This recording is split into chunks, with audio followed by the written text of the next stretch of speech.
Sorry 2 తక్కువ చెప్పిన 56 criminal కేసులున్న criminal చరిత్ర ఉన్న క్యాండిడేట్ కాంగ్రెస్ వాడు 56 క్రిమినల్ కేసులు. అవి ఎట్లాంటి కేసులో తెలుసా? ఆడపిల్లల ఫోటోలు మార్ఫింగ్ చేసి ఆడపిల్లల ఫోటోలు గూగుల్లోంచి తీసుకొని మార్ఫింగ్ చేసి యూట్యూబ్లో పెడితే వాళ్ళ గౌరవానికి భంగం వాటిల్లిందని ఆడపిల్లలు పెట్టిన కేసులు. అదేవిధంగా మీ ఫోన్ నంబర్లు మీ అనుమతి లేకుండా సోషల్ మీడియాలో పెట్టి మిమ్మల్ని కావాలని వేధించడానికి పెడితే వాళ్ళు పెట్టిన కేసులు. ఆఖరికి ఒక కుటుంబాన్ని బ్లాక్మెయిల్ చేస్తే వాళ్ళు ఆత్మహత్య చేసుకోబోయి చివరికి వాళ్ళు పెట్టిన కేసులు. దానివల్ల 74 రోజులు చెంచల్గూడలో జైలు జీవితం అనుభవించిన దొంగ ఇవాళ కాంగ్రెస్ పార్టీ అభ్యర్థి. అట్లాంటి అభ్యర్థి నిన్న హుజూర్ నగర్కి వచ్చినాడంట.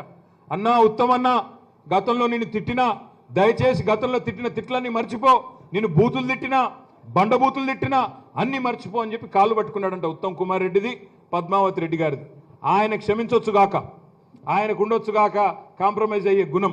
కానీ దయచేసి నేను మిమ్మల్ని కోరుతా ఉన్నా, హుజూర్ నగర్ బిడ్డలు పౌరుషం ఉన్న బిడ్డలు, హుజూర్ నగర్ బిడ్డలు రైతు బిడ్డలు, రేషం ఉన్న బిడ్డలు, మోసగాళ్లను, బ్లాక్ మెయిలర్లను, దొంగలను దయచేసి రాజకీయాల్లోకి అనుమతించకండి. రాజకీయాన్ని కలుషితం కానీయకండి. నేను హృదయపూర్వకంగా మిమ్మల్ని వేడుకునేది ఒకటే, కేవలం రైతుల్ని మాత్రమే కాదు, మా ఆడబిడ్డల్ని ఈ ప్రభుత్వం ఎట్లా మోసం చేసిందో ఒక్కసారి